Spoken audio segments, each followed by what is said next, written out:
Pessoal, muito bom dia, obrigado pela participação de todo mundo que está chegando. Acho que tem bastante gente nova. Meu nome, deixa eu ver se está tudo aqui. Meu nome é Zé Rodolfo Bernardoni, eu sou fundador e sócio na Outcast Capital e o nosso trabalho é ajudar, apoiar, assessorar empreendedores, fundadores de startups a conseguir dinheiro no mercado para alcançar crescimento exponencial. Eu acho que todo mundo aqui, como empresário ou empresária, busca fazer com que seu negócio cresça. E para crescer, a gente precisa de dinheiro. Às vezes a gente vai no banco, às vezes a gente pega emprestado com amigos e família, às vezes a gente vai para fundos de investimento, investidores anjo. E o tema de acesso a capital é muito importante. Essa é a nossa praia. Especificamente para quem está no começo da jornada, é o que a gente chama de early stage. Então, são as primeiras rodadas de captação com investidores, são os primeiros poucos milhões de aporte no negócio até o negócio chegar no chamado Product Market Fit. Então, essa é a nossa praia. A gente tem alguns programas, tem várias pessoas aqui que eu já estou vendo que participam do Raise Camp, que tiveram conosco ano passado nas 2 edições do Raise Camp Summit. O Rodrigo estava lá, inclusive. Então, eu quero dar as boas-vindas aqui, agradecer todo mundo pela presença. E hoje a gente vai conversar de aspectos jurídicos e legais. Obviamente, não sou advogado, então eu não poderia fazer isso aqui sozinho. Por isso, convidei o Rodrigo Menezes. O Rodrigo é sócio do escritório FMD Hayek.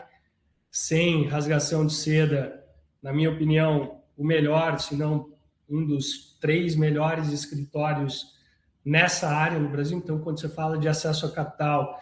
É o melhor, Zé, não é um dos 3 melhores, não. É o melhor, pô, é o melhor. Não há ligação de seda, não. A gente também tem outros amigos, os caras depois bom, amigos, negócios à parte. Mas assim, gente, sem brincadeira nenhuma, o Rodrigo, a Fabi, sócia dele, o Pedro também sócio lá no escritório, na minha opinião, são as 3 pessoas que mais entendem de acesso a capital, venture capital, tanto do lado do empreendedor quanto do lado dos investidores. Eles devem ter mais do que 50% de market share no Brasil das transações de captação de recursos por equity, de novo, do lado dos empreendedores e também do lado dos investidores. Então, eu acho que não teria alguém mais preparado para falar desse assunto aqui com vocês. E aí eu queria começar, antes de passar a bola para o Rodrigo, contando uma história pessoal que aconteceu lá em 2009 para 2010. Eu tinha um negócio chamado EWIX, estava começando, uma plataforma em que qualquer pessoa poderia produzir, publicar e vender cursos na internet, né? Exatamente igual ao Hotmart, alguns anos antes. E aí, quando eu fui começar esse negócio, eu precisava de dinheiro, obviamente não tinha dinheiro na época, não tinha um fundo de capital de risco no Brasil, e eu consegui levantar ali R$500 mil. R$500 mil em 2009, 2010 era um baita dinheiro, era muito difícil levantar. E eu consegui levantar esses R$500 mil com 5 pessoas, 5 cheques de R$100 mil. Pois bem, primeira coisa, né? Acho que não fui buscar uma assessoria legal, não conhecia o Rodrigo na época, não fui buscar uma assessoria bacana. Eu ouvi em algum evento que seria bacana montar uma SA, acabei contratando um advogado próximo que era advogado empresarial geral, mas não entendia dessa história de captação de recursos. A gente acabou montando uma SA, gastei uma grana com isso, e enfim, aí esses 5 cheques de R$100 mil vieram. 9 meses passados, não deu nem 9 meses, um desses investidores pediu o dinheiro de volta. Ele estava enrolado lá com alguma coisa, pediu os R$100 mil de volta. Obviamente falei, puta, não é esse modelo, não tem como a gente devolver, até porque o dinheiro já foi utilizado, isso aqui é um modelo de capital de risco, e acho que esse cara estava bastante enrolado e ele começou a incomodar bastante e tal. Um certo dia, chegou para mim uma notificação extrajudicial Obviamente, quando a gente recebe isso pela primeira vez, a gente quase entra em pânico. Hoje em dia, a gente olha algumas coisas e dá risada, mas na época eu entrei em pânico e esse cara estava forçando a barra, esse investidor forçando a barra, acusando de má gestão, de desvio, alguma coisa, tudo porque ele precisava dos 100 mil reais de volta e não cabia, né, devolver, não tinha nem como, não foi esse o acordo, não estava em contrato, etc. E aí eu fiquei desesperado na época e não tinha dinheiro, a gente, né, tinha investido tudo. E aí eu fui buscar um bom advogado, né, e esse cara simplesmente resolveu o problema, né? Eu não tinha dinheiro para pagar, eu lembro que ele me cobrou 10 mil na época, eu não sei se ele se solidarizou com o caso, porque ele viu que era uma baita sacanagem que o investidor estava fazendo, mas ele deve ter se solidarizado. Ele falou: Zé, você paga aí, sei lá, R$1.000 por mês e eu vou resolver, só que porra, eu não vou conseguir envolver aqui a turma do escritório, você vai ter que meio fazer as coisas como um paralegal para mim, a gente vai preparar um dossiê, vai entender, convoca uma AGE, uma Assembleia Geral Extraordinária, a SA tem essas coisas. Ele falou: cara, convoca aí, faz assim, emite essa notificação, eu vou com você lá e a gente vai resolver esse problema. Enfim, eu tive que pegar emprestado dinheiro para pagar o advogado, mas esse cara, e eu lembro até hoje, porque isso foi ali que eu aprendi, devia ter uns 26 anos na época, foi ali que eu aprendi a real importância de um bom advogado que entenda do assunto. E enfim, a gente foi na reunião, preparamos lá o dossiê. Numa reunião, esse cara resolveu, além da gente não ter que devolver os 100 mil do cara, a gente ainda pediu um aporte adicional e ele teve que dar um jeito de botar um pouquinho mais de dinheiro. E aí o negócio se desenrolou, mas resolveu. Por que eu estou trazendo esse ponto aqui, gente? Porque ter uma boa assessoria jurídica e legal num assunto que é tão relevante para o nosso negócio, porque mexe com o ativo mais importante que a gente tem, que é o nosso equity, é absolutamente fundamental. Tá? A questão aqui não é, devo ou não contratar um advogado. A questão é quem eu vou contratar, como isso funciona. E para contratar, a gente precisa minimamente entender do assunto. Acho que não minimamente, tá? A gente como empresário precisa entender bastante. Óbvio que a gente não vai sentar lá e redigir as cláusulas do contrato, a gente não vai fazer coisas que são muito técnicas, mas a gente precisa entender os termos e condições, o que significa um instrumento ou outro, o rito das coisas, né? Então, num processo de captação de recursos, especialmente de equity, quais documentos compõem esse processo todo? E é para isso que a gente está aqui hoje. A ideia dessa Masterclass de convidar o Rodrigo para dar uma clareza e até a gente entrar em termos e condições que nós, empresários, a gente precisa entender a lógica e a mecânica do negócio, é absolutamente fundamental.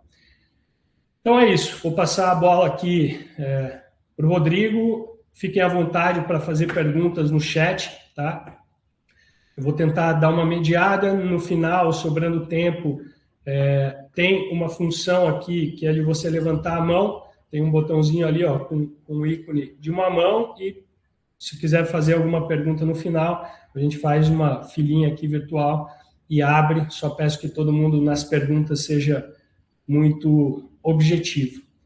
Beleza, gente? Rodrigo, obrigado pela participação aqui. Estamos juntos mais uma vez. Eu tenho certeza que você vai curtir, que todo mundo vai curtir. Então, a bola está com você. Boa, Zé. Obrigado pela introdução, pela apresentação. Obrigado por ter compartilhado sua própria história, porque é ilustrativo, né? Uma vez, turma, eu faço Venture Capital desde o final dos anos 90. Então, tem bastante tempo, na época ainda antes da bolha estourar. Então, comecei fazendo em 99, já se vão 27 anos. E, putz, daqueles fiz módulo, Vesta, MLab, aceleradora, Submarino, que é o único que vocês vão reconhecer, porque o resto é muito antigo. E estando nisso há tanto tempo, a gente já viu tanta coisa. Eu me lembro que uma vez tinha um grupo de anjos de Campinas, bateu lá no escritório, isso era 2008, 2009, ainda, porque a gente teve, vamos pegar assim, uma onda do Venture Capital ali no final dos anos 90, que ela durou 3 anos, foi ali um pouquinho pré-bolha, estourou a bolha, acabou o Venture Capital no Brasil até 2007, quando voltou com o Criatec, com o programa Criatec lá do BNDES.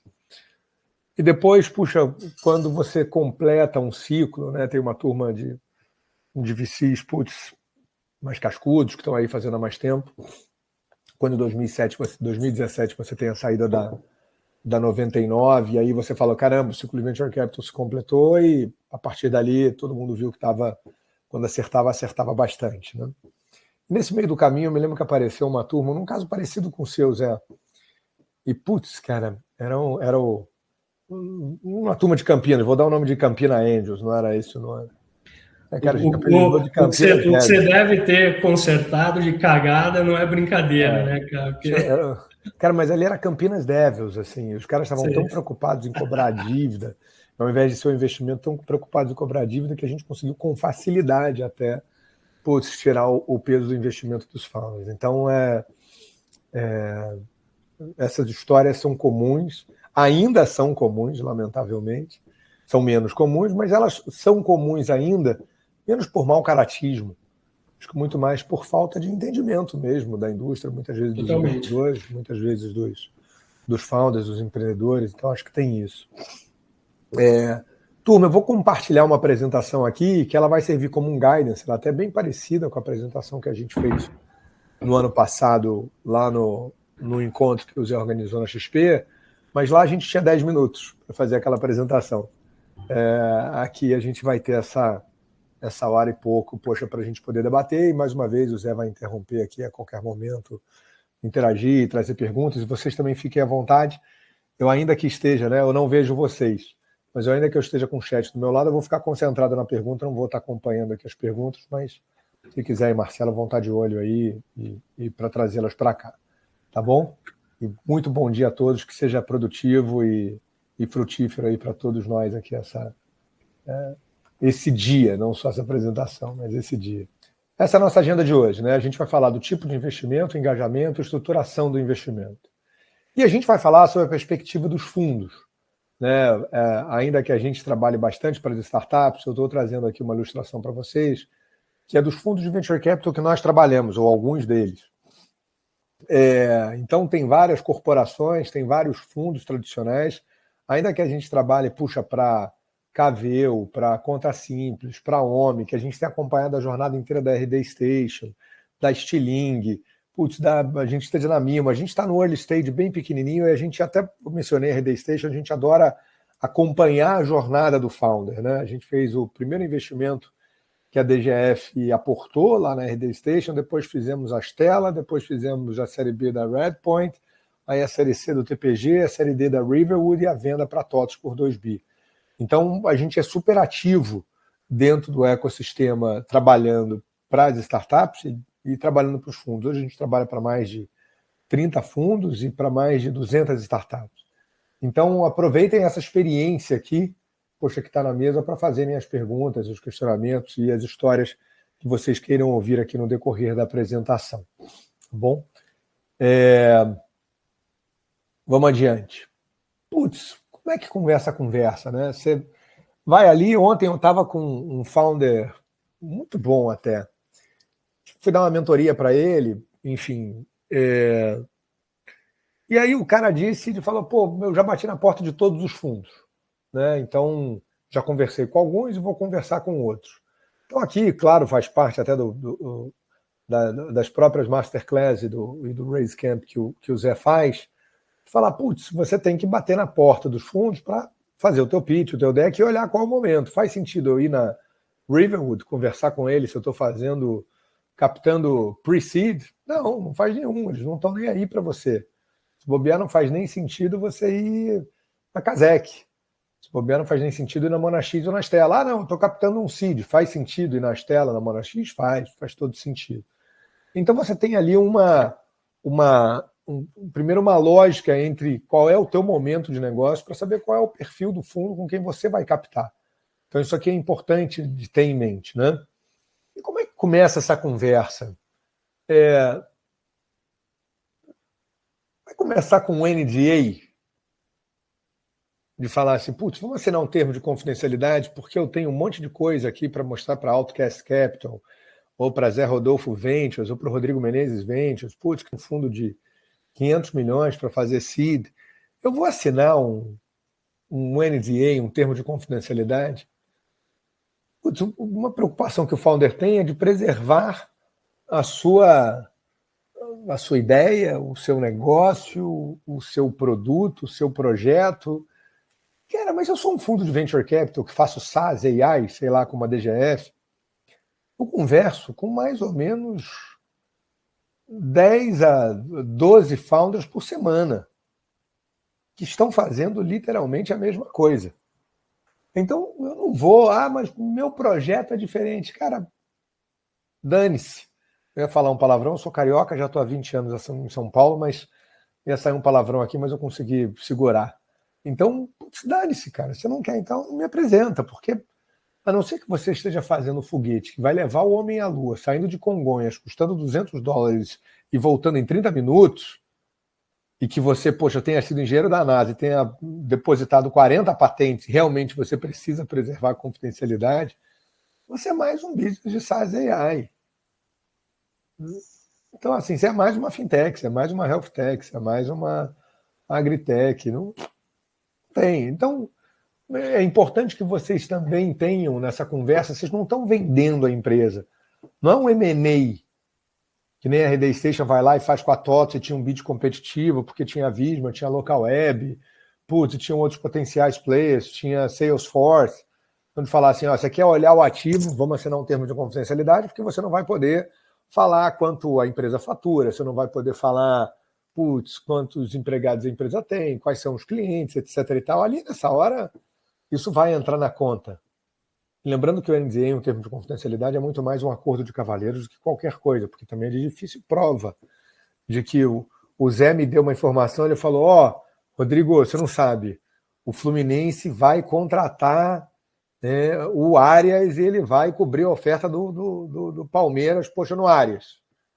Aí ele fala, tá bom, eu não vou falar para ninguém, fica tranquilo. Aí daqui a pouco sai na imprensa. Cara, como essa informação chegou, como é que ele vai provar que eu que falei com jornalistas que o Arias vai ser contratado pelo Fluminense? Vocês já notaram por isso que eu sou torcedor do Fluminense, obviamente. E aqui a gente dá nota nessa Masterclass, porque se der nota é bom. O cara que é tricolor aqui, ele já ganha ponto. Cara, então, a gente pode providenciar agora uma pesquisa aqui de satisfação real time. A gente pode. Ou então fala assim, vai dar desconto. Quem é Fluminense, dá desconto, 1%. Deixa eu aproveitar para te perguntar uma coisa. Você tocou no ponto aí da NDA, né? Que também muita gente me pergunta, fala, Zé, como que eu faço NDA? A minha recomendação é simples. Eu falei, cara, não faz, nunca pede NDA para ninguém e nem se incomoda com isso. Se você, como empreendedor, está tão preocupado que alguém pegue a tua ideia e execute, principalmente no começo, está perdendo energia à toa. Eu acho que os benefícios que tem de você ser totalmente aberto é muito maior do que você ter o medo ou o risco de alguém pegar alguma informação tua no começo. Quantas vezes na tua vida, Rodrigo, ainda que NDA é assinado, quantas vezes você já viu algum founder executar um NDA e ir atrás? Pronto, então é isso. Nunca. E olha, eu nunca vi transações por ano. Quantas? 100. No mercado de Venture Capital tem ao redor de 200 transações por ano. A gente faz metade delas. O meu ponto é justamente esse. Para que você vai gastar dinheiro, perder tempo, energia e ainda, na minha opinião, você pode dizer o contrário ou não. Se você bater num fundo bom, num fundo profissional, sofisticado, e falar com o sócio desses fundos e pedir um NDA, o cara já vai anotar ali no CRM que você é um empreendedor, um founder de primeira viagem e não sabe direito como funcionam as coisas. Bom ponto. Boa reflexão. No final do dia, de falar assim, putz, eu estou preparado para essa conversa com esse investidor, né? E repetindo, eu falei nome de fundos, mas poderia ser Anjos do Brasil, tá, pessoal? Que é uma ótima rede de anjos, poxa, que você consegue captar lá um seed, mais de 30 empresas são investidas pela Anjos por ano, eles têm super organizado os pitch, poxa, semanais, então tem sponsors, então funciona para a rede de anjos quando você está fazendo o pre-seed também.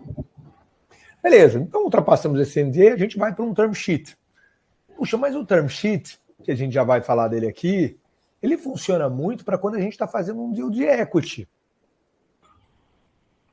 E eu vou avançar intencionalmente aqui na apresentação, e a gente vai voltar a esta daqui. E quando eu estou no early stage, pessoal, é muito mais comum que se faça um investimento através de mútuo conversível. Porque é um investimento, de 500 mil, de 1 milhão, de 3 milhões. Então, quando a gente está fazendo um pre-seed ou um seed, então essas duas primeiras captações, o risco da companhia é muito grande. E o que eu me refiro a risco? É o risco de não dar certo. 2, você tem um segundo risco, um pouco menor na opinião dos investidores, que é de falar, risco trabalhista ou risco fiscal, de falar, eu vou estar no cap table, vou estar no contrato social da companhia. Caramba, isso acontece, né, a companhia é Zé Rodolfo Limitada, aí o Rodrigo é um funcionário, mas recebe como PJ, mas ganha 10 mil reais por mês, então ele não pode entrar dentro do regime de PJ pela reforma trabalhista, então ele deveria ser um celitista, e aí eu entro com uma ação contra a companhia não tem dinheiro para pagar, isso pode bater na porta do investidor que está lá no cap table. E terceiro, você dentro de uma dívida conversível ou de um contrato de opção, você consegue celebrar, andar com um deal muito mais rápido, porque a gente vai salvar alguns debates que eles só vão acontecer quando você tiver uma rodada mais robusta. E normalmente o equity, ele acontece a entrada dentro da sociedade de fato, ou seja, de maneira direta, onde eu ganho 20% da sociedade, lá no contrato social, lá no boletim de subscrição, se for uma SA, ela acontece numa série A. Pode acontecer antes? Pode. Acontece no pre-seed? Não acontece no pre-seed. Acontece no seed algumas vezes. E, mais uma vez, eu estou só antecipando isso daqui, a gente vai falar melhor sobre esses instrumentos aqui no decorrer da nossa apresentação. Mas vamos voltar aqui, porque tudo isso que nós vamos conversar, né, que acontece no term sheet, vai acontecer também dentro da dívida conversível. Então, vai ter um valuation, vai ter o valor do investimento, vão ter protective provisions. O que são protective provisions? Elas são direitos de veto.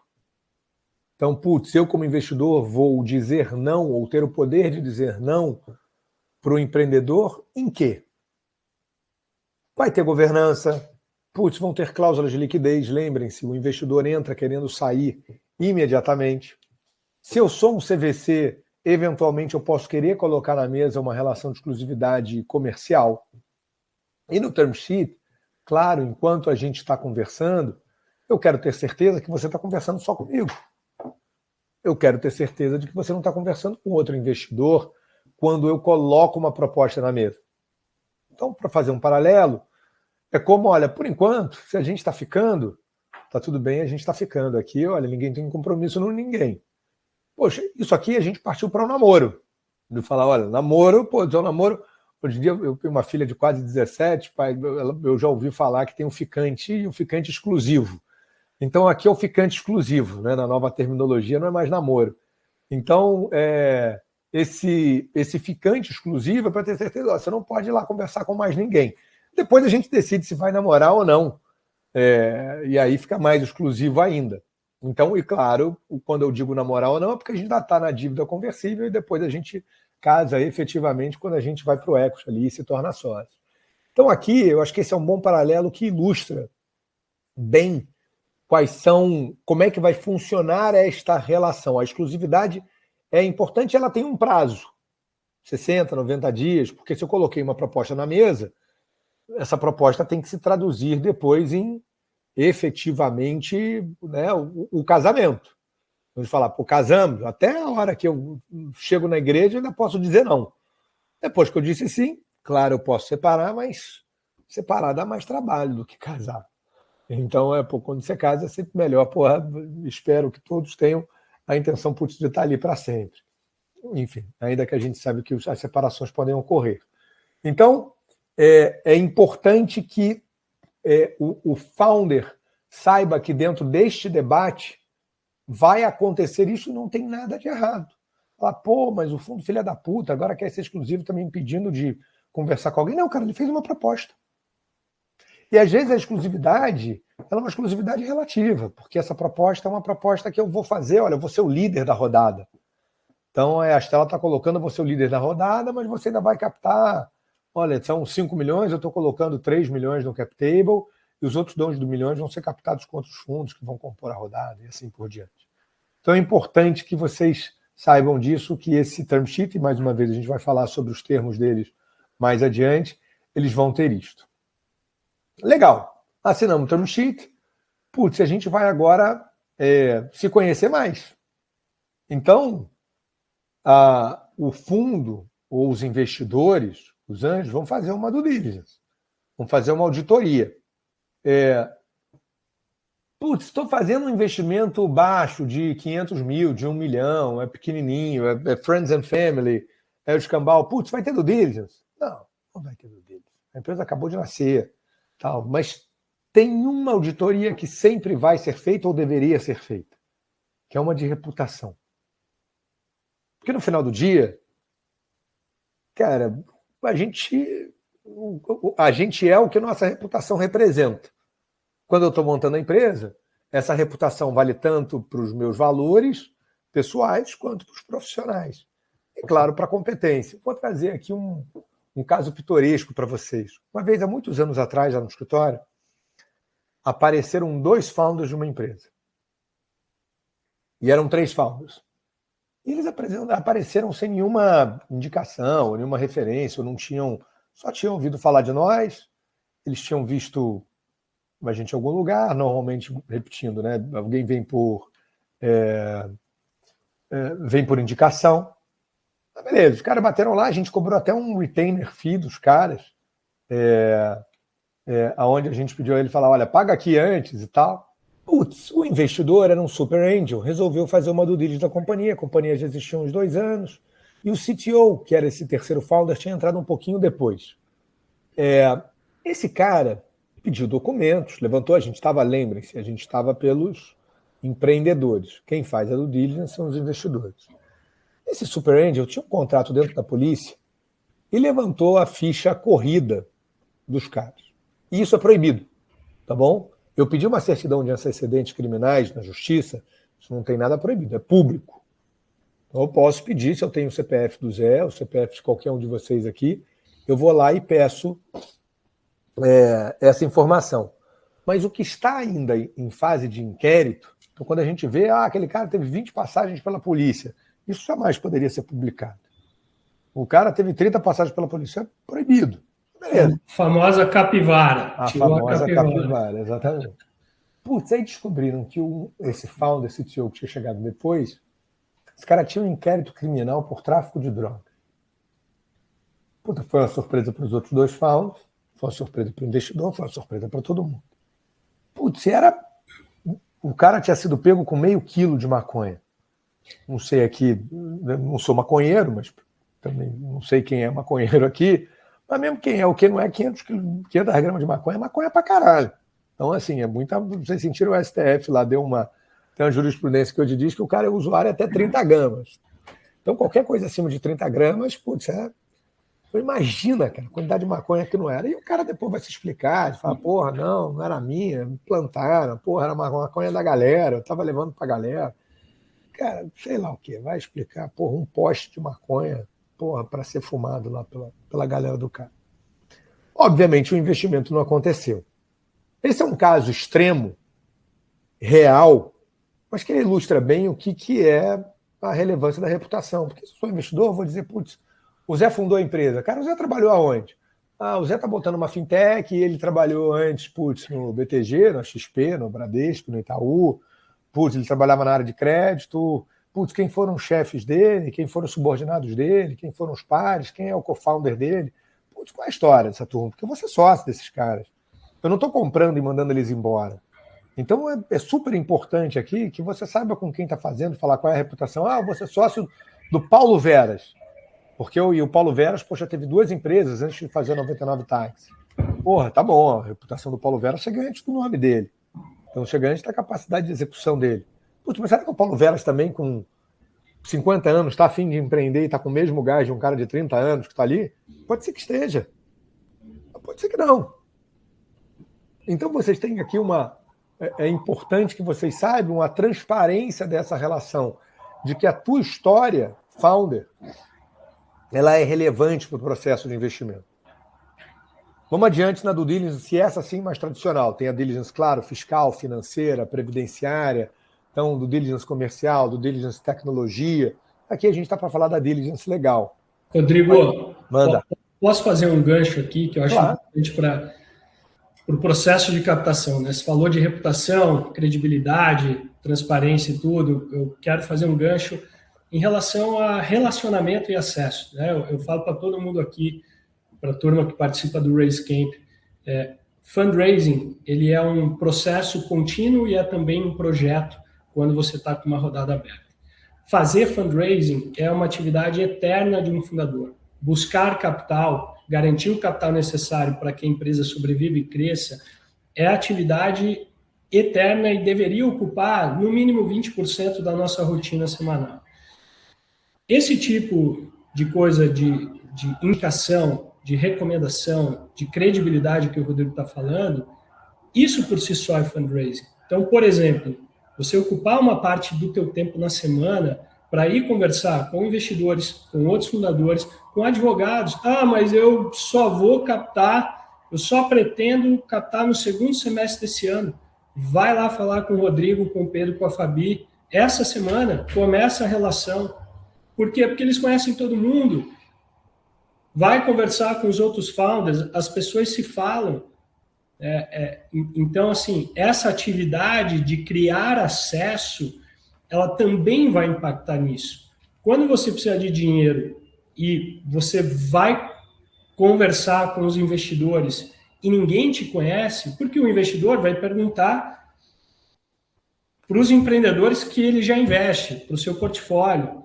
Ele vai falar, todos esses fundos vão ligar para o Rodrigo e vão perguntar, pô, você conhece esse cara? Quando vocês baterem na porta do Rodrigo, o Rodrigo vai perguntar para outros e tudo, as pessoas se falam. Esse ambiente de investimento em equity no Brasil é muito pequeno, né? Então, eu quero ressaltar aqui a importância dessa atividade contínua de relacionamento, de lá se fazer conhecido, conversa, apresenta, mostra para o Rodrigo teu negócio. Pô, estou planejando, estou fazendo isso. Daqui a pouco você encontra ele aqui no evento nosso. Você vai lá, daqui a 6 meses, daqui a 3 meses, quando você precisar, ele já te conhece. O investidor já te conhece. Uma porrada de fundador que trabalha com o Rodrigo ou que é investido nos fundos já te conhecem também.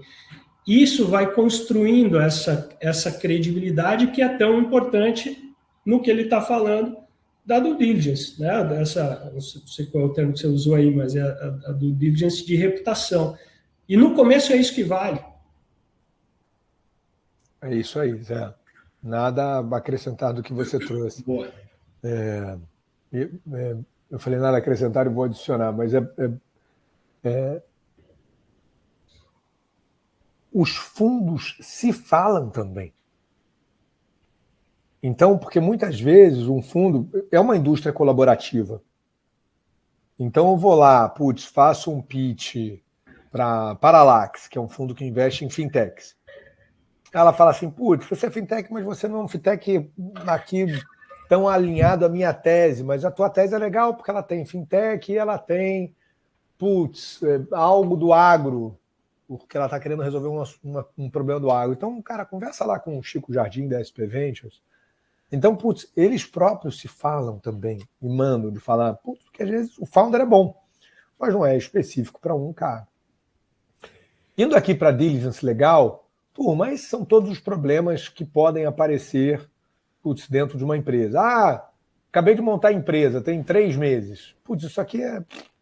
Repetindo, cara, a empresa acabou de nascer, estamos pegando um pre-seed, às vezes um seed. Isso aqui é menos preocupante. Um seed vai...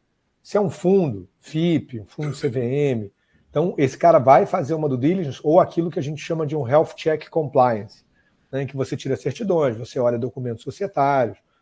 Para quê? Porque você quer ver se não tem problema. Vou dar um outro exemplo aqui real. Nós temos 2 fundos clientes bem conhecidos. Um fundo resolveu fazer um safe numa startup de Floripa. Fez um safe, não fez due diligence, a empresa já acabou de nascer, o founder era um founder que já tinha tido outras empresas. E ele fez um safe, sei lá, R$1,5 milhão, alguma coisa assim. Beleza, era um pre-seed. Tinha gostado. Um cliente, ele não conversou conosco, porque um safe foi super simples, o safe é um documento padrão da Y Combinator, tinha uma side letter ali também super pequenininha e tal. O outro cliente nosso foi fazer o investimento de seed lá. Falou com esse outro fundo que já estava no cap table, falou, cara, a gente está contratando aqui o FMD Hike, para ajudá-lo. O cara falou, claro, porque nosso advogado, vamos dividir a conta e tudo. Então, vamos fazer agora os documentos. Era um investimento de equity, era um investimento mais robusto, ia fazer a due diligence. Cara, o que a gente descobre na due diligence? Que o founder tinha uma ação de assédio sexual na empresa anterior dele. E ele tinha um processo criminal contra ele por tentativa de assassinato do antigo sócio da empresa sem ser anterior à pretérita. Cara, tentativa de assassinato. Cara, é foda. E esse fundo que fez o safe, que não olhou para aquilo, porque era um investimento pequenininho, cara, olhou e falou, caralho, fudeu. Claro, o founder escondeu essa informação, não era para ter escondido. Cara, mas fudeu. Pessoal, assédio sexual, e tentativa de assassinato.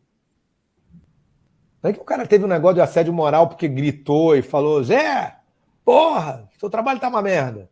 Virou a mesa na reunião. Virou a mesa na reunião, falou, são um bando de incompetentes. Não, cara. Pode ser, o cara pode ser inocentado, caralho, mas, porra, essa é uma informação que você, como investidor, quer saber.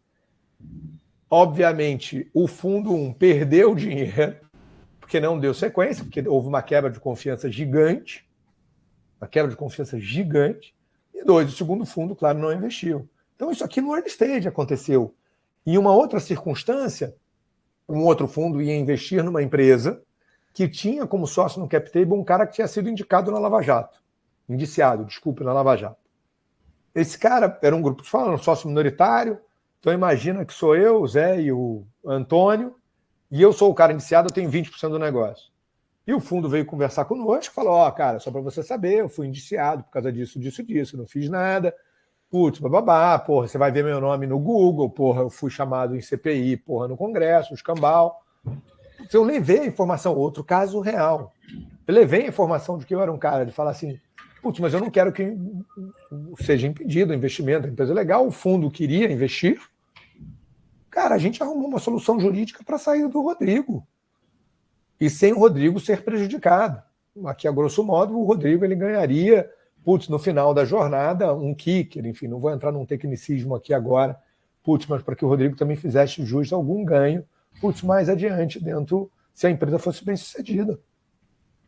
Então, não era um problema. Eu não era da Odebrecht, porra, da Engevix, ou da Camargo Corrêa, da Andrade. Não, botaram meu nome lá. Tinha culpa no cartório? Não tinha. Não sei julgar. Mas o fato é, saiu do cap table e o investimento aconteceu. Então aqui, turma, muito cuidado com isso. Eu não vou passar por detalhadamente cada um desses itens, mas é importante que vocês saibam de que isso vai ser objeto de due diligence. Alguns são menos relevantes, outros mais. Falar, mas anticorrupção. Cara, você vende para governo, isso é relevante. Você não vende para governo? Isso não é relevante. Societário. Isso aqui é fonte de conflitos. Founders. Poxa, né, a principal causa de morte de empresas, né, depois de incompetência, é briga societária. estão no Brasil. Então, a depender do estágio, onde está a companhia, qual a estrutura que vocês construíram e assim por diante. Já adiantando, eu acho que você deve abordar isso agora. A Lídia perguntou aqui uma coisa. No caso de um Friends and Family, valor abaixo de R$500 mil, qual o mecanismo mais adequado para fazer com que pessoas que conhecem pouco do mercado de VC, então estou entendendo aqui que seriam investidores anjo pouco sofisticados ou nada sofisticados, para levantar esse dinheiro da forma mais rápida e simples.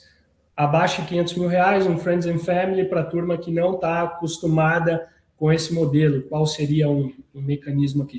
Eu estou adiantando a pergunta. Claro, acabou por acaso. Eu imagino que você vai falar disso agora. Agora. Então, Lídia, aqui eu acho que o principal, você é um super early stage, né?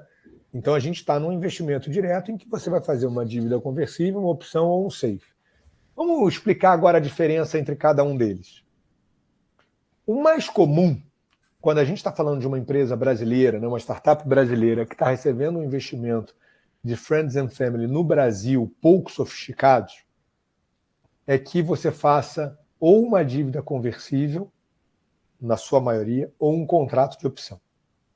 A dívida conversível, ela diz o seguinte, olha, eu, Rodrigo Menezes, estou investindo R$500 mil na companhia, num pre-money valuation de 4,5 milhões, logo post-money de 5 milhões, eu vou ter 10% dessa empresa quando eu converter a minha participação em equity, eu vou ter alguns direitos econômicos que são importantes, que são, olha, se você for vender a participação que você detém dentro da empresa, eu vendo junto com você, eu tenho um direito de preferência, para uma nova rodada de investimentos, mas são direitos econômicos, muito pequenos. Em geral, com esse valor, eu não vou ter direito político, falar, Lídia, olha, se você for comprar uma caneta, você tem que me pedir autorização. Se você for acender a luz do abajur, você tem que me pedir autorização. Se você for entrar num carro, tem que me pedir autorização. Então, é um dinheiro pequeno onde os direitos políticos desse investidor são pequenos. Pode ter uma proteção contra down round, ou pode ter uma proteção, né, down round, para aqueles que não sabem, se entrar depois um valuation de 3 milhões numa rodada seguinte, que aí eu perco, né, eu investi por um valuation maior, o empreendedor tem que recompor a minha participação. Ou pode ter uma proteção contra um recap. O que é o recap? É quando a companhia está muito... os founders estão muito diluídos, e aí você, poxa, então vai fazer uma série A e os founders têm 40%. Putz, eles não podem entrar numa série A com 40%, tem que entrar com mais de 50%, pelo menos. Então, entrando com mais de 50%, vai tirar vai tirar equity de quem?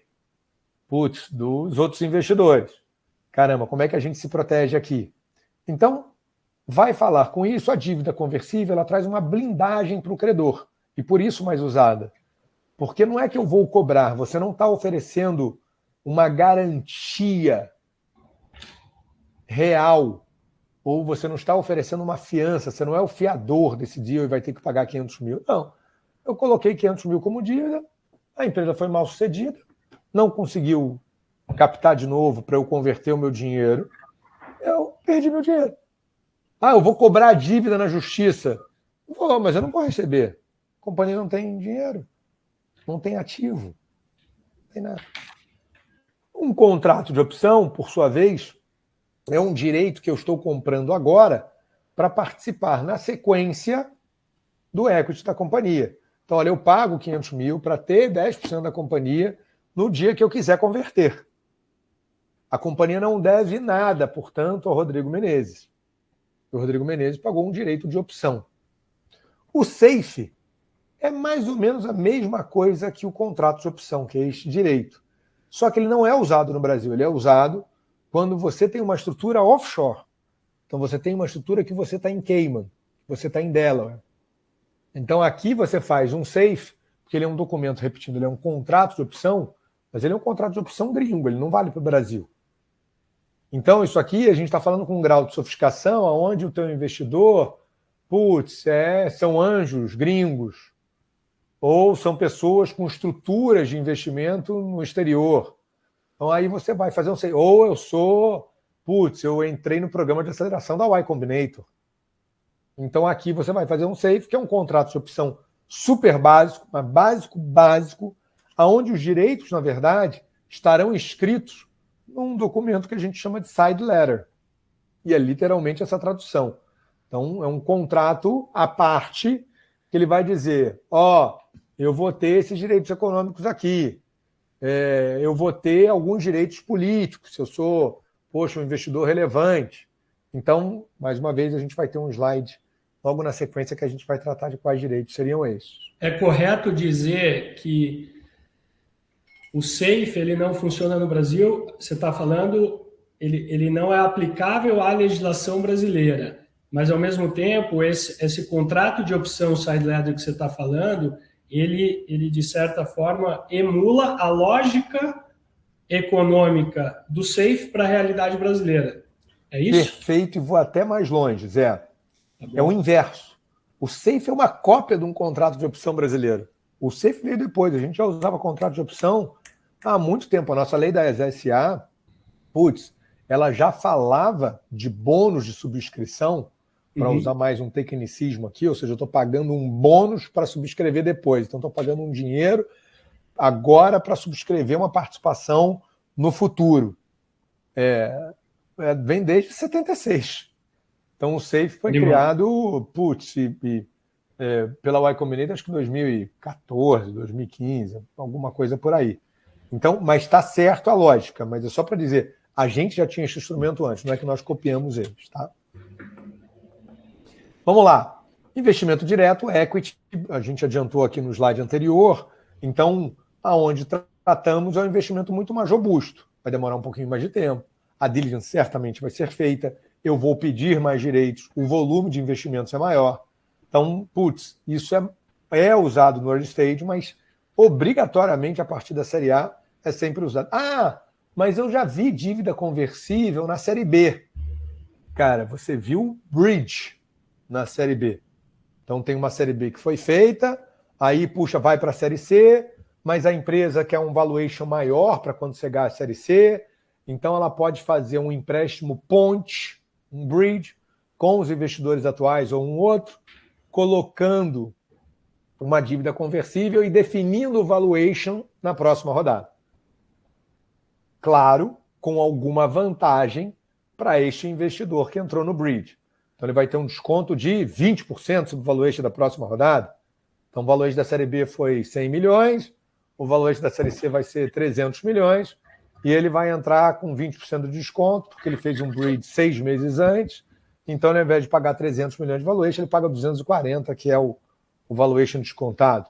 Então é comum ter este bridge entre rodadas depois da série A, mas esta dívida conversível ela vem muito mais porque você está esticando o runway, às vezes também pode ser porque a empresa está para quebrar, ninguém quer investir, mas se colocar ali 5, 10 milhões, a empresa volta a respirar também, para poder então voltar para os trilhos, ou é para isso que você quer melhorar o valuation para a próxima rodada. Vamos adiante. CVC, eu tenho um contrato de parceria que eu vou fazer junto. Então, sei lá, teve um contrato que a gente fez aqui do Itaú com a OMI. Então, o Itaú, ali, ele tinha um contrato de parceria muito grande, que era até um projeto Outstab, que ia colocar dentro do ERP das pequenas empresas o Internet Banking do Itaú.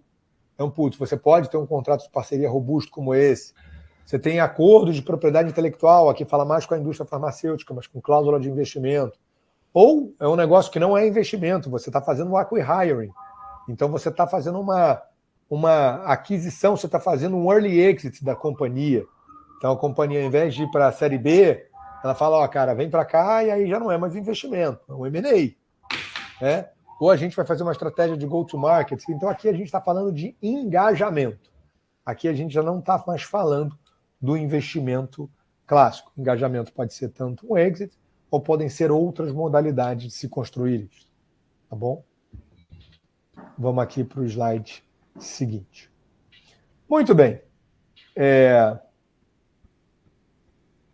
Fui para a operação e estou no equity. Como é que vai funcionar essa dinâmica? No equity, quais são as principais cláusulas? O investidor vai querer um assento no board. O investidor vai querer ações preferenciais com direito a voto, enquanto o founder vai ter ações ordinárias. Rodrigo, qual a diferença entre isso? Ações preferenciais com direito a voto, a gente aqui está tratando de direitos econômicos e direitos políticos ao mesmo tempo. Por quê? Porque eu, para conseguir ter direitos econômicos melhores do que os do founder, e eu tenho que ter, não tem nada de errado com isso, eu tenho que ter por quê? Porque eu estou ali pelo dinheiro. Vou te acompanhar na jornada, mas quero terminar com ela, quero sair. Essa jornada não é infinita. Não é pague para entrar, reze para sair. Então quero sair, nem que seja por um write-off, mas eu vou sair. Então eu vou ter ação preferencial que ela vai me dar estes direitos econômicos que a gente mencionou. Então eu vou ter, por exemplo, um liquidation preference, que é o que está na sequência aí do slide. O que significa isso? Eu investi na companhia valendo 50 milhões de valuation, tá bom? E eu lá coloquei, olha, para eu sair da companhia, eu tenho uma cláusula de liquidation preference que você precisa vender a empresa por, no mínimo, um retorno de 10% ao ano, que é o que eu, Rodrigo Menezes Ventures, prometi para os cotistas do meu fundo, para os investidores do meu fundo. Muito bem.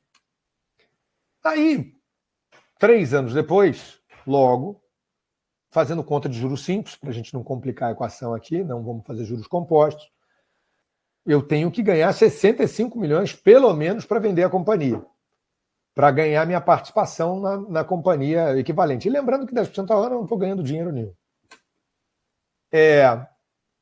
Mas a companhia não foi bem. A companhia foi mal.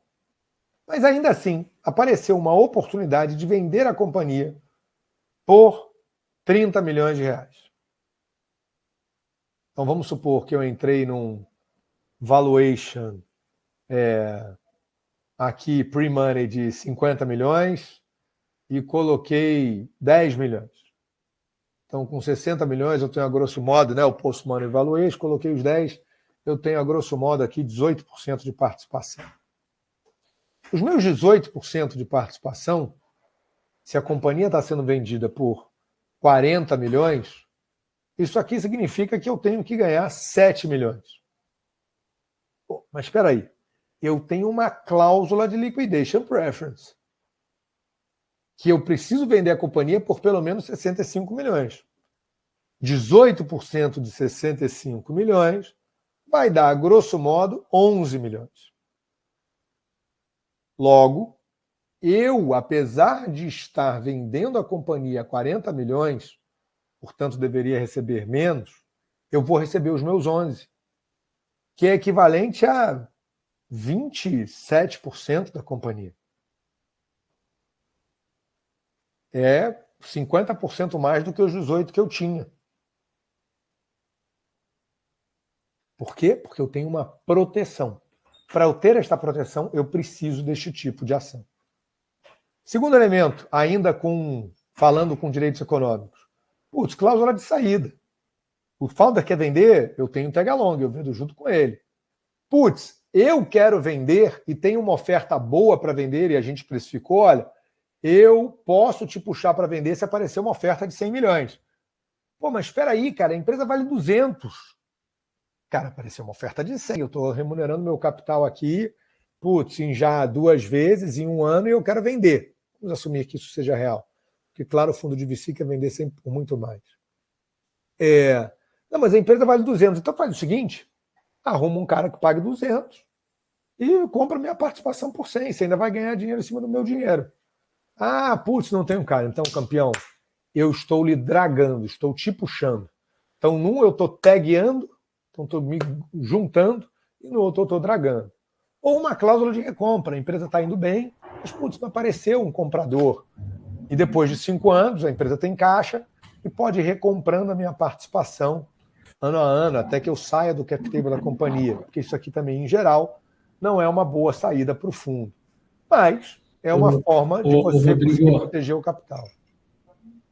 No drag along, não seria o caso de colocar um percentual mínimo que o investidor teria para isso? Um Tipo, valuation mínimo, Zé. Percentual valuation não. mínimo? Valuation mínimo. Então, Por que normalmente não tem que... percentual? Mas, porra, se pega um cara lá que tem 1%, ele pode te dragar, não seria o caso de falar, ó, você tem que ser um investidor relevante, você tem que ter 25% ou mais, Zé, dúvida mesmo, legal, assim, não estou defendendo o ponto, é só claro, uma claro, dúvida claro. legítima. Aqui é dentro de... Isso funciona para um investidor líder. Então aqui, lembrando, a gente está falando de equity, a gente está falando de série A em diante.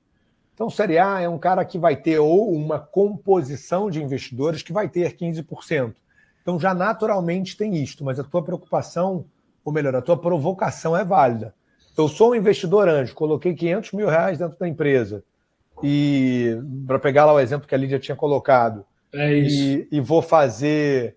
Pô, vou ter direito de venda? Não faz sentido. Mesmo tendo 15%, mas, então, mas ali é um dinheiro que eu posso ter 500 mil e 10% da empresa, 15%. Então, não necessariamente vai ser o equity também que vai definir isso. Perfeito. Então, quer dizer, num instrumento ali de dívida conversível ou numa opção /safe, essa questão de drag along especificamente, ela não entra por enquanto. Ou entra? Não entra. Não entra. Tá. A não ser que seja um safe muito robusto, um investimento muito de valor muito alto, não entra. Protective Provision, a gente já vai falar que esse voto qualificado são esses direitos de veto que tem. Lock-up e não compete. Turma, a empresa não vale nada. A startup de vocês não vale nada. Ela vale a capacidade de entrega de vocês. Portanto, um investidor, e vale inclusive para aquele anjo no começo da rodada, ele quer o comprometimento de que você vai ficar no longo tempo dentro da companhia. Você vai estar nessa jornada na companhia por mais tempo. Então, você vai ficar locked, vai ficar preso por 4 anos. Ah, eu quis sair porque eu recebi uma oferta para ser o secretário-geral da ONU e vou resolver o problema da paz mundial. Parabéns. Eu, como cidadão, estou feliz da vida que você vai acabar com a guerra da Rússia e da Ucrânia, você vai impedir o Trump, porra, de entrar na Groenlândia. Porra, a Palestina e Israel vão finalmente se entender, não vai ter invasão ao Irã. Mas eu, como investidor, continuo tendo que preservar o meu capital. E, portanto, eu vou tomar as suas ações para entregar para um terceiro que tenha a capacidade de tocar a companhia no seu lugar. Ah, isso valeu 4 anos, putz, eu vou retomando, então, a grosso modo, isso aqui não é 100% da primeira vez, então eu vou recuperando 25% mais ou menos do cap table. Ah, veio a Série A e a Astela colocou dinheiro aqui em mim. A Astela vai lá e renovou os próximos 4 anos. Putz, veio a Série B e agora a Kazek colocou o dinheiro em mim. A Kazek vai lá e vai renovar os próximos 4 anos. Putz, veio a Série C e a Riverwood colocou dinheiro em mim. Pode ser que não sejam mais 4, mas vão ter 3 anos mais. Então, vai dependendo da jornada, até porque quando chega na Série D ou na Série E, talvez o founder seja menos relevante. Lembrem-se, putz, quem entrou como CEO do Google logo na sequência que o Google foi crescendo foi o Eric Schmidt. Trouxeram um executivo para tocar a empresa. O Sergey e o Larry não tinham competência para tocar uma empresa daquele tamanho. Foram treinados, depois voltaram e foram tocar a empresa. E eles, como investidores, porque eles eram os maiores investidores da sua própria companhia, né, depois do IPO feito, eles eram os maiores interessados no sucesso do Eric como executivo. Então é importante que a gente saiba disso.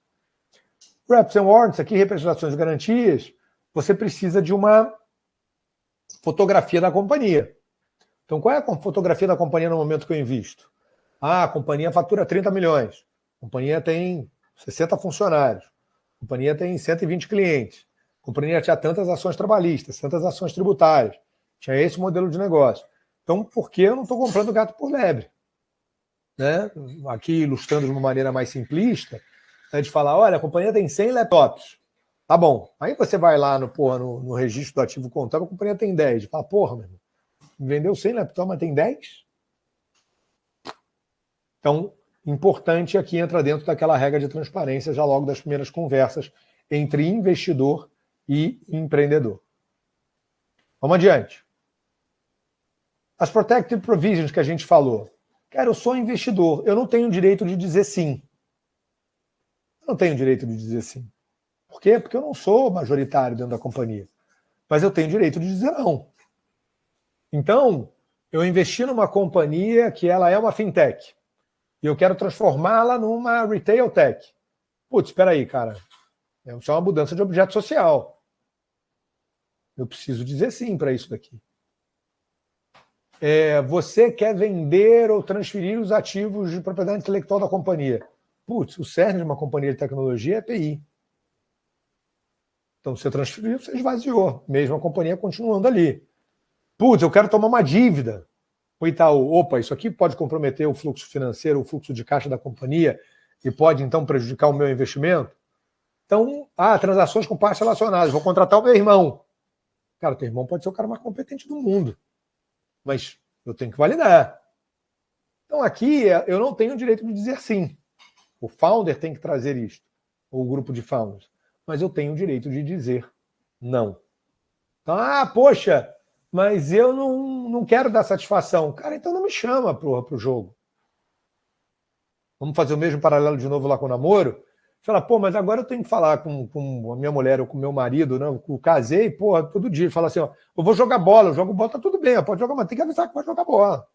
Vou tomar um chopp aqui com a turma, vou viajar. Cara, tá ali, a não ser que esteja escrito no contrato, olha, não me avisa, pode chegar em casa a hora que você quiser. Tá tudo bem, mas mesmo para isso tem que estar escrito ali no contratinho, poxa, que tem de todo mundo. Tá bom? Então é importante, turma, que vocês saibam disso daqui. Dívida conversível. Antes de você continuar, deixa eu fazer um break aqui antes que eu esqueça. Muita gente tem perguntado. Eu queria avisar, turma, que a gente está preparando um grupo de empreendedores para uma agenda lá no Vale do Silício, em paralelo ao Brasil at Silicon Valley. O BSV é uma conferência que tem, se não me engano, há 8 ou 9 anos, está ficando cada vez maior. Entre os dias 5 e 11 de abril, está formando um grupo de 15 pessoas no máximo, já tem 9 confirmados, então tem poucas vagas. A gente está montando uma agenda de uma semana com foco em captação de recursos lá no Vale do Silício. Não é turismo tech, não é para ir lá na Apple, no Google, tirar foto para o Instagram, não é um curso, não é para ficar vendo palestra o dia inteiro.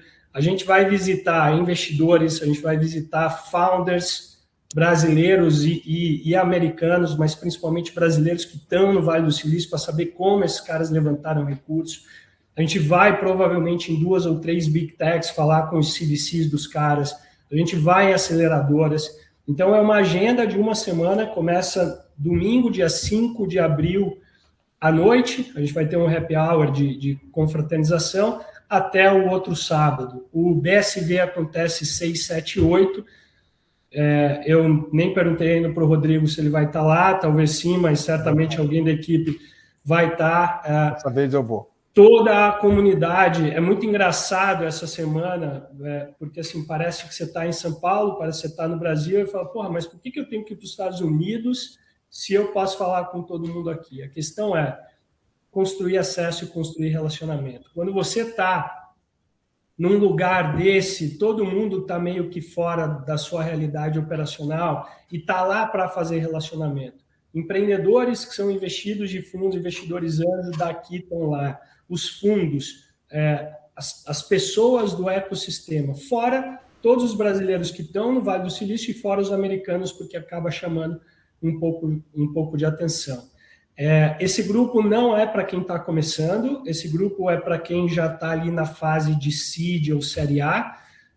Obviamente tem um foco em soluções de inteligência artificial, porque o dinheiro está todo indo para isso. Então, se você tem interesse, chama a gente, eu vou deixar meu e-mail aqui, meu WhatsApp. A gente deve fechar o grupo em mais umas 2 semanas. Já adiantando, custa $3.500, inclui a programação e a logística local.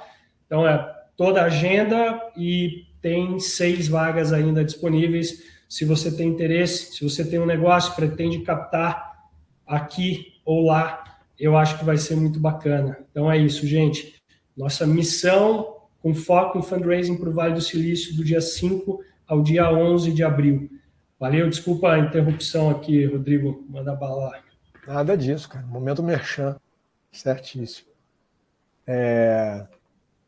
E, ó, turma, vale a pena pra caramba, hein? Para aqueles aqui que não foram ainda, considerando que não é turismo de bicicleta, né? Que a gente costuma brincar, que você vai andar na bike colorida do Google. Pô, faz diferença pra caramba. Vamos adiante aqui, pessoal. Dívida conversível.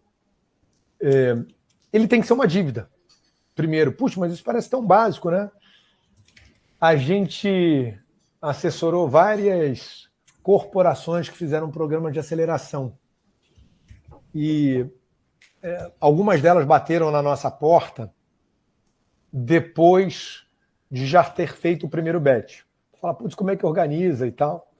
Cara, a gente pegou corporação gigante, turma, capital aberto, fundo de CVC depois bem estruturado, claro, mas que no começo colocava, olha, essa dívida conversível aqui poderá não ser cobrada.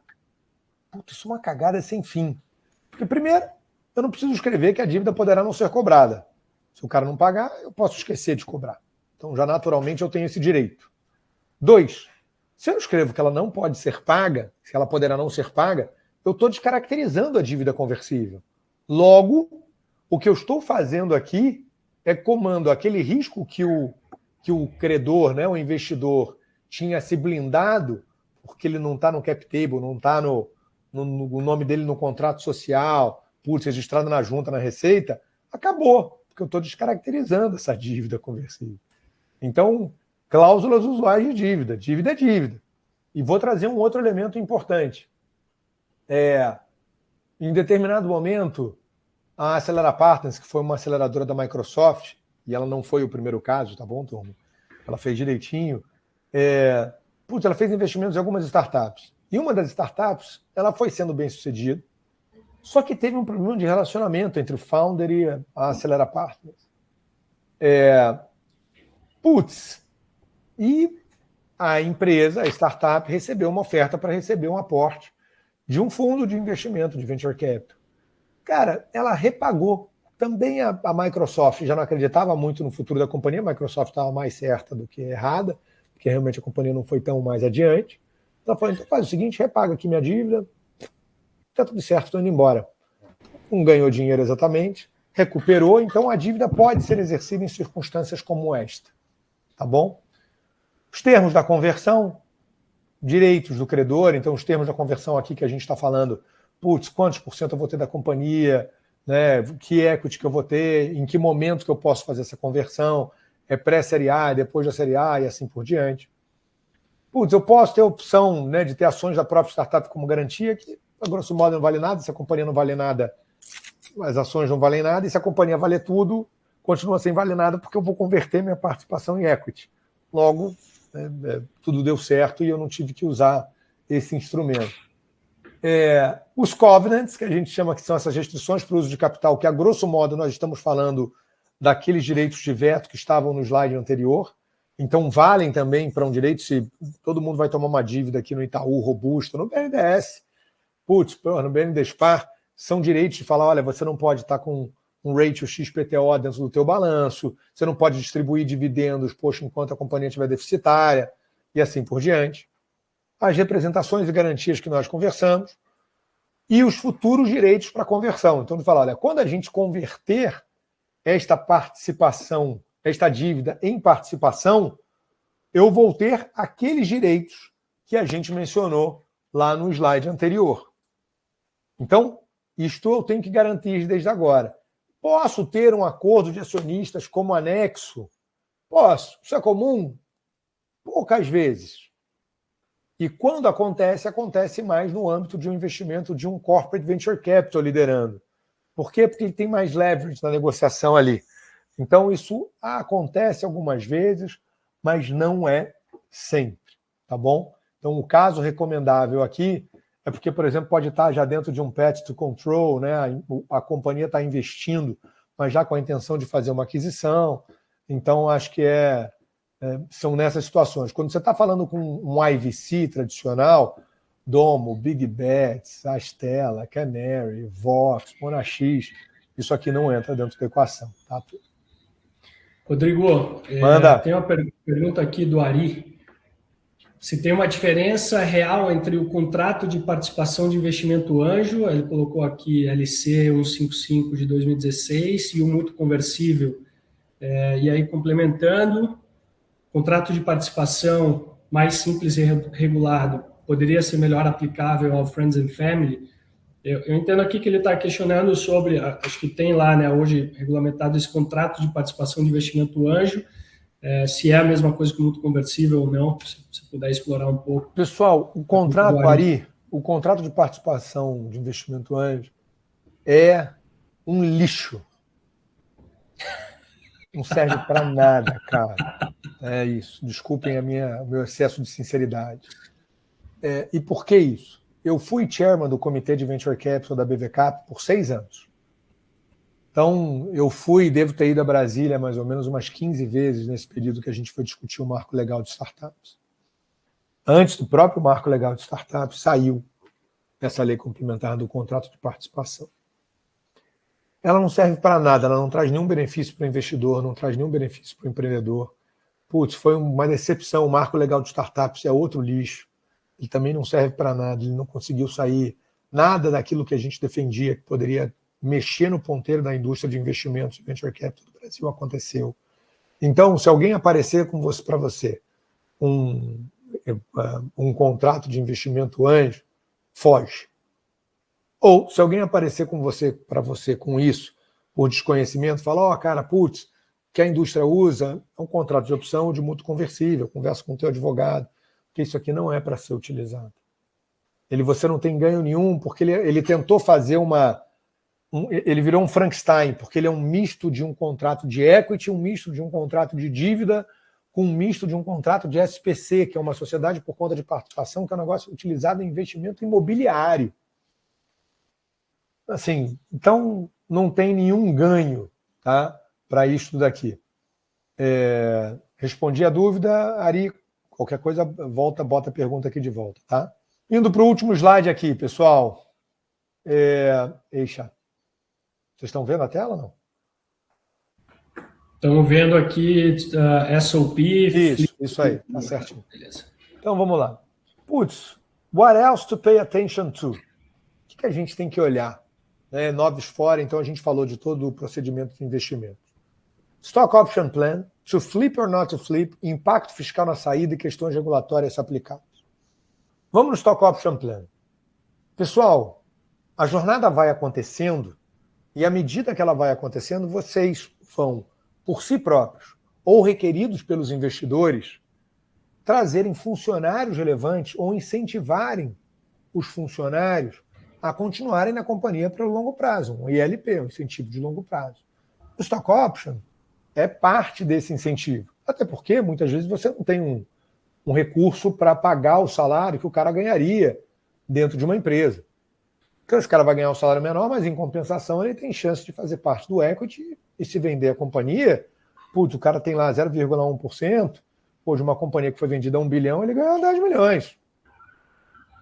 Então, o Stock Option Plan, em geral, ele vai fazer mais ou menos 10 a 15%. Se você vai na jornada até o final, 10 a 15% do cap table da companhia estará na mão de executivos relevantes. Então, aqui é importante porque o Stock Option Plan no Brasil, a depender de como você o fizer, ele vai ser tributado. Ele vai ter obrigações trabalhistas ali, então o INSS pode fazer parte da composição da remuneração, ou ele vai ser tratado como uma obrigação comercial. Então, tem que tomar muito cuidado na estruturação do Stock Option Plan quando você estiver fazendo. To flip or not to flip? Eu devo transferir a minha empresa para Cayman, então devo fazer aquilo que alguns de vocês talvez já tenham escutado, que é o Cayman Sandwich, aonde eu vou estar com uma estrutura que o investimento vai entrar em Cayman, que vai descer para uma empresa de Delaware, que por sua vez vai entrar na empresa brasileira. Putz, isso é bom? Depende. Por quê? Porque vai falar com um terceiro item. Quando você for vender a companhia, essa companhia muito provavelmente vai ser adquirida no Brasil por um comprador brasileiro, uma empresa brasileira ou estrangeira, uma multinacional, mas com um CNPJ brasileiro. E quando essa empresa for adquirir a sua startup aqui no Brasil, ela vai se valer de um benefício que a lei traz, que é o ágio na aquisição. O que é isso? Desde a época das privatizações, quando eu faço uma aquisição de uma companhia, o que eu estou pagando entre o patrimônio líquido e o valor de mercado, a gente dá o nome de ágio. Então, se o PL da companhia, e é a grosso modo, tá bom, pessoal? Não vou entrar muito no tecnicismo. Se a companhia está sendo comprada por 1 bilhão e 100 milhões de reais, mas o patrimônio líquido dela é 100 milhões, a diferença, 1 bilhão, é o ágio. O governo te dá o direito de amortizar em impostos 34% desse ágio. Logo, se é 1 bilhão, o governo está te dando de presente 340 milhões em 5 anos. Você não pode fazer tudo de uma vez, isso é dividido em 5 anos. Então, a grosso modo, quase 70 milhões por ano. Então, aqui, esse cara, para conseguir tirar proveito disto, ele precisa adquirir um CNPJ brasileiro. Se a tua estrutura está em Cayman e você quer vender a estrutura Cayman, não tem isso. Logo, você está perdendo a atratividade para essa aquisição. 2, você pode ter um outro problema, que é você sentando numa estrutura offshore, em especial em tax haven, que é o caso de Cayman, você paga mais imposto. Então tem que olhar para a estrutura do que você vai fazer. Então, mas Rodrigo, o fundo só coloca dinheiro se eu tiver a estrutura de Cayman. Cara, então vai fazer a estrutura de Cayman. Por quê? Porque money talks. Então também não é de falar, poxa, de fazer, não, mas você tem que tomar cuidado durante a jornada. Porque você vai flip e provavelmente depois você vai desflip. Porque, a não ser que você abra a capital na Nasdaq, então se você é o Nubank, se você é a Vetex, tá tudo bem, você está na estrutura de Cayman, porque você não tem esse impacto aqui. De outra forma, você vai ter. E o que mais? Questão regulatória em especial, se a gente está falando com fintech. Ou, putz, eu estou falando com shared economy. Putz, lembre-se dos desafios que Uber enfrentou, 99 táxis enfrentou, EasyTax enfrentou. Então vai depender. Putz, Health Tax. Então estou muito na vanguarda do que vai se fazer. Então, a depender de onde está o meu setor, putz, questões regulatórias são importantes. Eu estou fintechizando a minha startup que era de SaaS. Putz, o que você vai fazer aqui? Você vai ser o correspondente bancário? Você vai ser um IP? Então, tem outros itens que você precisa prestar atenção no decorrer ou mesmo no começo da jornada. E, turma, era isso aqui o que eu tinha para dizer para vocês. Enfim, aqui está o meu e-mail. Eu sei que o Zé ainda vai trazer aqui uma ou outra pergunta para a gente poder falar. Fiquem absolutamente à vontade aqui para a gente ainda continuar conversando nesses minutinhos aqui que nos restam, tá bom? Vai ser um prazer conversar com vocês. Vamos lá, Zé. Espero que tenha valido a pena. Porra, excepcional. É bastante coisa.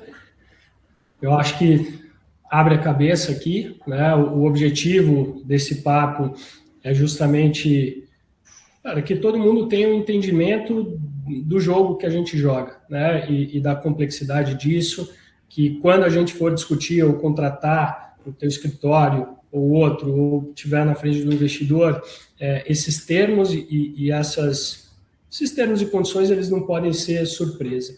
Deixa eu pegar o caso do Wilson aqui. Eu acho que esse caso aqui eu posso dar uns pitacos, porque tem algumas questões aqui que são mais comerciais, mas eu queria ouvir tua opinião. Eu vou ler o que ele botou. Agora eu estou vendo aqui, eu estou vendo aqui, agora eu consigo ver o que está escrito aqui.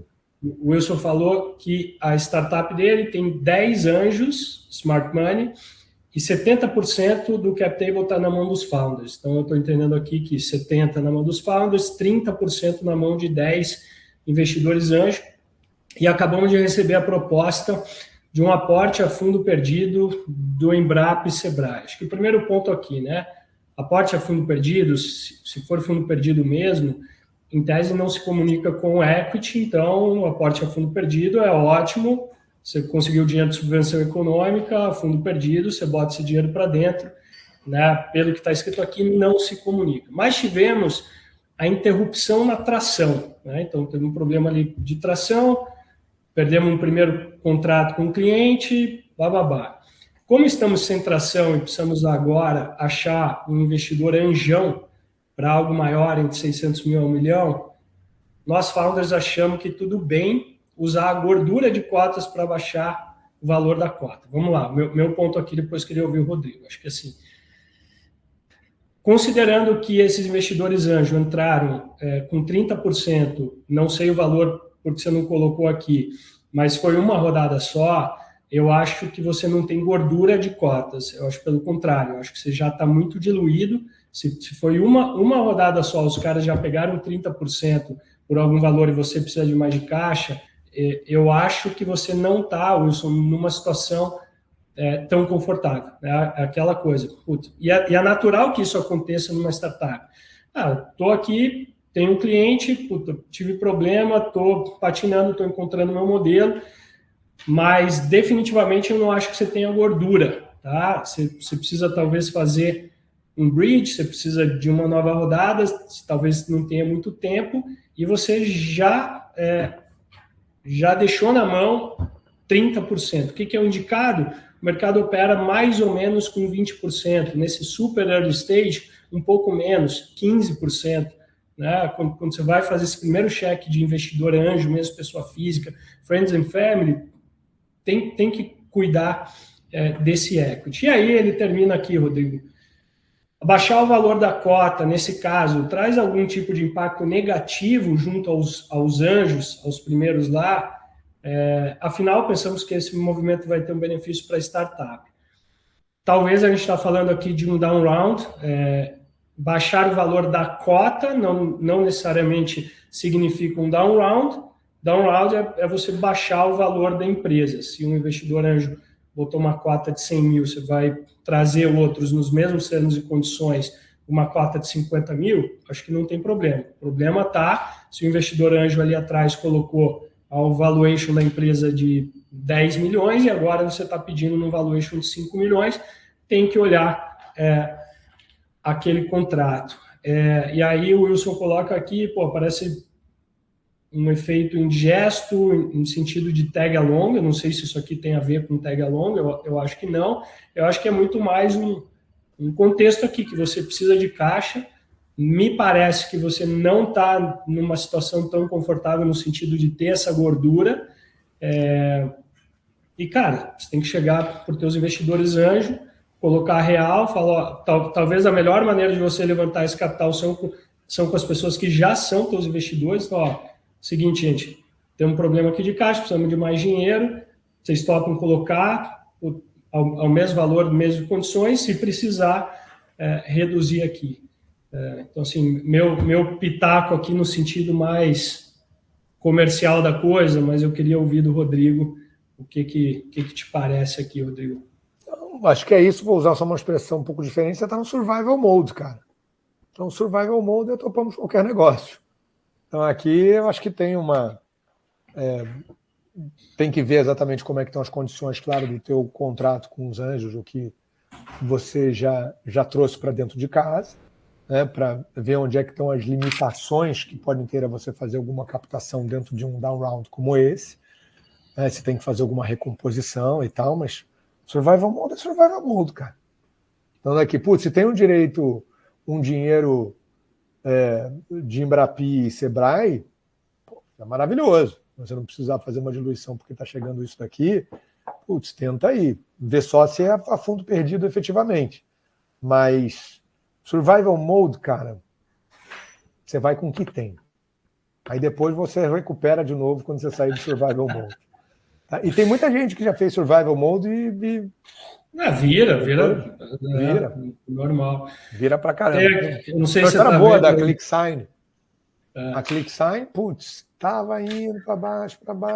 Veio a pandemia, todo mundo começou a precisar ter que assinar documento online. ClickSign vai... Cara, a circunstância e arrebentou. E o negócio era bom, o founder era bom. É só porque talvez estivesse à frente do seu tempo. A pandemia ajudou a que o tempo estivesse no presente, não mais à frente. Dá tempo uma última aqui, Vambora. você deve estar vendo a do Eduardo aqui, ó. Como fica o equity de aceleradoras? Algum profissional com vesting, um pequeno swap de equity, que são os limites para isso, ou não ser um problema mais tarde? Eduardo, se eu entendi a sua pergunta aqui, no final do dia a aceleradora pega de 3 a 10% do cap table da companhia, tá bom? Então, e por que ela pega isso? Ela coloca algum dinheiro e tem uma parte do sweat equity, né? Então, tem uma parte que é in kind, é o dinheiro, e tem uma parte que é o que você está se oferecendo ali, putz, de estrutura, de mentoria, etc. e tal. Então, em geral, isso aqui vai dentro disso. A aceleradora pode agregar bastante valor para você. Já houve mais no Brasil. Hoje é um modelo mais desacreditado no Brasil e no mundo, tá bom? A Y Combinator acabou disparando muito ali, Techstars e tal. Talvez plug and play, mas e algumas aceleradoras israelenses. Mas o modelo para mim de aceleradora, ele precisa, mas aqui é uma crença minha, não estou dizendo que eu estou certo. Uma crença minha que precisa ter um envolvimento de dinheiro. Então, um pequeno swap de equity. Cara, se é 1%, tá bom, mas aí é 1% que você está dando. Pode ser para mim, 2% para mim, porque eu sou mentor, estou apoiando a companhia, tá tudo bem, ali, vai ter, mas esquece o conceito de aceleradora. A aceleradora clássica, ela vai ter que ganhar equity por dinheiro e por agregar esse valor do programa de aceleração dela. Maravilha! 10h30, batemos aqui.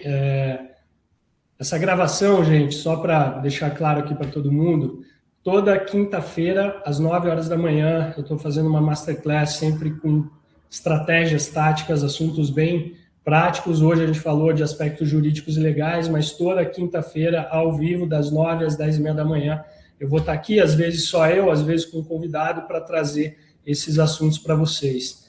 A gravação, um artigo resumindo isso, todo o material que é apresentado, a gente manda por e-mail na newsletter sempre uma semana depois. Então, na próxima quinta-feira, todo mundo que está aqui vai recebe os materiais, a gravação na íntegra, tem um resumo aqui das perguntas e das respostas, a gente busca responder também o que não deu tempo. Rodrigo, obrigado mais uma vez, acho que foi animal, como sempre. Sim. E é isso, gente, obrigado a todos aí também pela participação. Prazer, pessoal. Obrigado, Zé, pelo convite. Um prazer estar aqui, todo mundo. Pessoal, estou super à vontade ali. Eu já vi que o Jati mandou mensagem no LinkedIn. Fiquem à vontade para mandar mensagem e a gente segue a troca por fora. Abração, pessoal. Ótimo dia para vocês. Valeu, Zé. Bom dia para todo mundo. Tchau. Um abraço.